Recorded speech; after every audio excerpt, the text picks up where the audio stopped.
Hello guys, आज हम पढ़ने वाले thinking with about the text of the sound of music. The sound of music the sound of music का हम thinking about the language पढ़ेंगे। हमने एक्सप्लेनेशन और working with the text complete कर लिया है। अगर आपने नहीं देखा तो सबसे पहले जाकर वो देख लीजिए, फिर मैं आपको ये कंप्लीट करवा कर दूँगी। तो ठीक है, सो लेट्स गेट स्टार्टेड। तो इसके अंदर जो हमारा ये वाला पोर्शन है, उसके अंदर सिर्फ और सिर्फ आपको ये बताया गया है कि आप लोगों को कंप्लीट करना सेंटेंस को टू वर्ब के साथ। आप चाहे तो इसको रीड भी कर सकते हैं, बस आपको एक एग्जांपल दिया गया है। तो लेट्स अस गेट स्टार्टेड। तो देखिए, आपको बताती हूँ मैं, इस तरीके से होगा। The school sports team hopes, क्या what does it hopes to do. अगर टू डू आया है तो टू कर ही हमको लिखना है और इसके अंदर टू वर्ब के साथ लिखना है। तो लेट्स गेट स्टार्टेड। तो इसका आएगा the school sports wants to lose hopes to win. इसका आंसर है टू विन। तो इसका आंसर है to win. Okay, to win. Next, we all want क्या हमको चाहिए होता है? We all want happiness, we all want to laugh, we all want to study, we all want to get good marks. इसके अंदर कुछ भी लिख सकते हैं। तो मैं लिख रही हूँ we all want to play, है ना, सबको प्ले करना बहुत अच्छा लगता है, तो हम लिखेंगे इसके अंदर to play. Okay, let's get next one में चलते हैं। They advised the hearing impaired child's mother. What did they advise her to do? They advised her to visit doctor. उन्होंने क्या बोला? टू विजिट डॉक्टर, डॉक्टर को visit करने के लिए, to visit doctor, to visit doctor. या तो आप इसके अंदर लिख सकते हैं to get good medicines. Okay, कुछ भी इसके अंदर लिख सकते हैं, to medicine, to get medicines for it. और या तो ये बोल सकते हैं to get hearing to get hearing aids. The authorities permit to what? The authorities permit to walk, authorities permit to go in the flight, to board in the flight। आप कुछ भी लिख सकते हैं इसके अंदर, तो मैं इधर लिख रही हूँ to board in the flight, to board in the flight। अब नेक्स्ट है a musician decided to play the instrument, to play the instrument. मैंने सबका आंसर आपके सामने लिख दिया है। To win, to play, to get hearing aids, to board in the flight, play instrument. Okay, let's go to another one. From the text to on Bismillah Khan, find the word that phrases that matches this definition and write them down. The number of paragraph where you will find the word and phrase has been given for you in the brackets. The home of royal people. पहले paragraph में है royal residence. आप देखेंगे royal residence, मैं आपको पहले दिखा देती हूँ। Royal residence, sorry, royal residence इस द रॉयल रेसिडेंस दिया गया है, जिसका मतलब होता है जहाँ पर रॉयल्टी रहती है, रॉयल पीपल का घर होता है royal residence, royal residence. Okay, उसका आंसर है royal residence. The state of being alone, कौन से स्टेट में इंसान अलोन रहता है?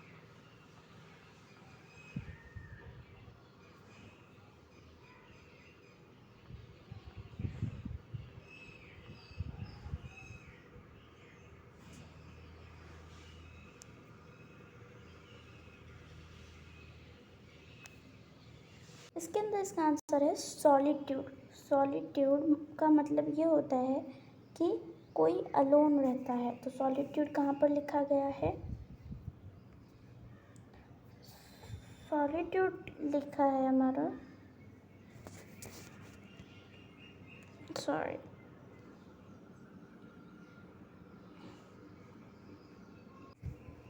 सॉलिट्यूड। ओके, तो इसका मतलब होता है एक स्टेट होती है जिसके अंदर किसी इंसान को अलोन फील हो रहा हो, हम उसको सॉलिट्यूड बोलते हैं। नेक्स्ट है a part which is absolutely necessary which is indispensable.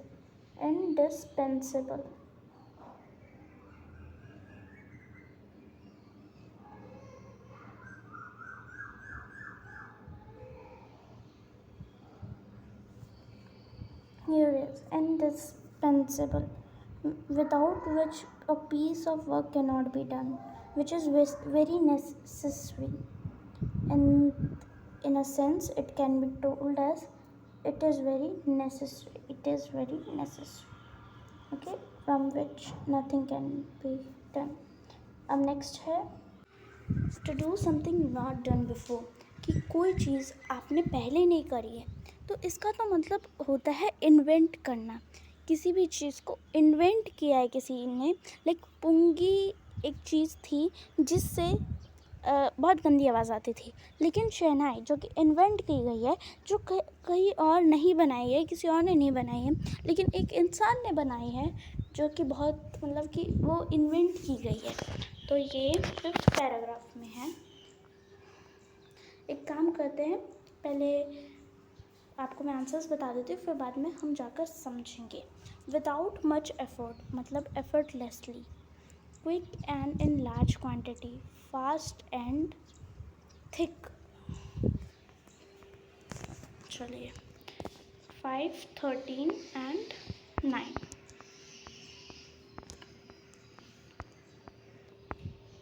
13 में आप देखेंगे एफर्टलेसली लिखा गया है। एफर्टलेसली जिसका मतलब होता है कि कोई काम विदाउट एफर्ट किया गया हो। नेक्स्ट इज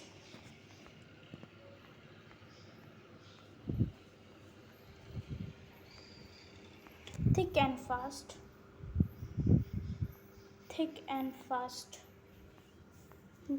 जो कि बहुत लार्ज क्वांटिटी में हो और बहुत जल्दी हुआ हो।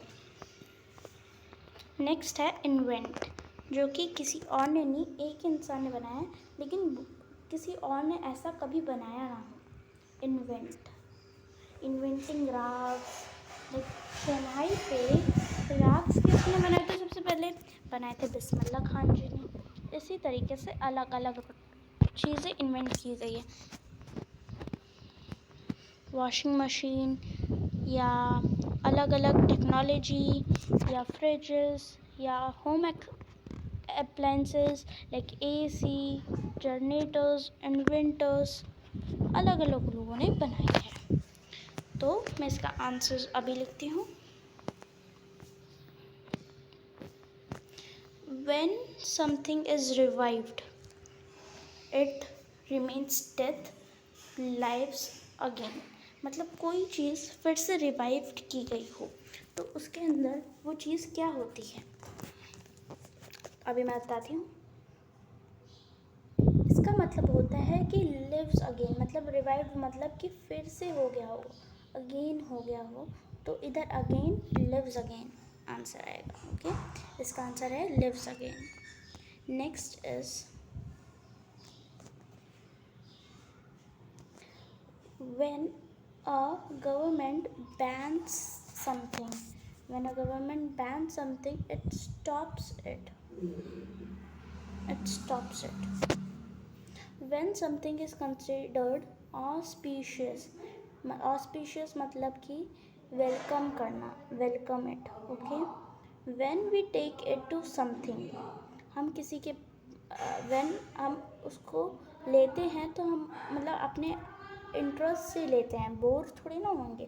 अगर मैं कोई बुक लेती हूँ अब्दुल कलाम जी की या गांधी जी की या नेहरू जी की, तो मैं उसको इंटरेस्टेड लूँगी, ऐसा तो नहीं मेरे को बोर लगेगा तब मैं लूँगी।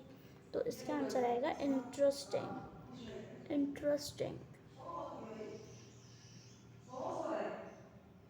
Okay, next, when you appreciate something you find it useful, हम उसको गुड मानेंगे ना, नॉन नो यूज़ का तो नहीं मानेंगे। तो इसका आंसर आएगा good and useful. Next is when you replicate something. Replicate means if you replicate मतलब फिर से यूज़ करना दूसरे टाइम पे, second time, for the second time. When we come to terms with something it is no longer upsetting और still upsetting. When we come to the terms, फिर से आते हैं हम किसी को, तो हम सेट अपसेटिंग आएगा इसका आंसर। ओके, इसका आंसर आएगा जो हम फिर से यूज़ करेंगे उसको स्टिल अपसेटिंग बोलेंगे। ठीक है, तो इसका आंसर आएगा स्टिल अपसेटिंग। तो अब मैं आंसर्स लिख दूंगी सबके। अब स्पीकिंग एंड जो डिक्शनरी वर्क है वो आपको खुद से करना है, ठीक है। और जो इसमें आपको अलग अलग चीज़ों से देखना है, ठीक है। Speaking, imagine the famous singer Kishori Amonkar is going to visit your school. You have been asked to introduce her to the audience given below. तो आपको इस तरीके से आप उनके बारे में बताइए।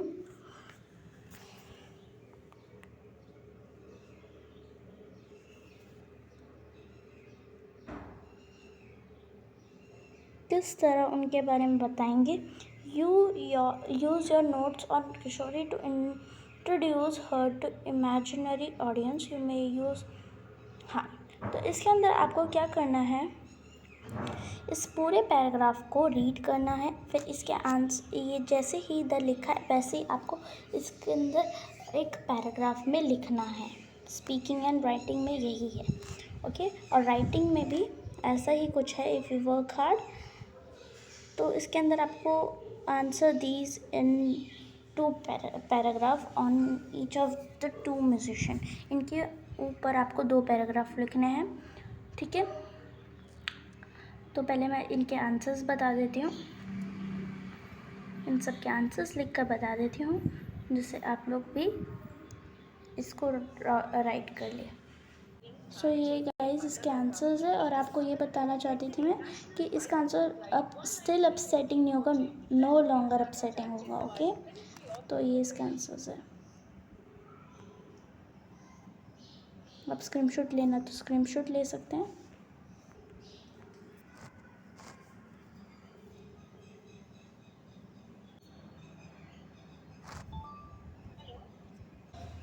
इस तरीके से मैंने आंसर्स लिख दिए हैं, आप देख लीजिए।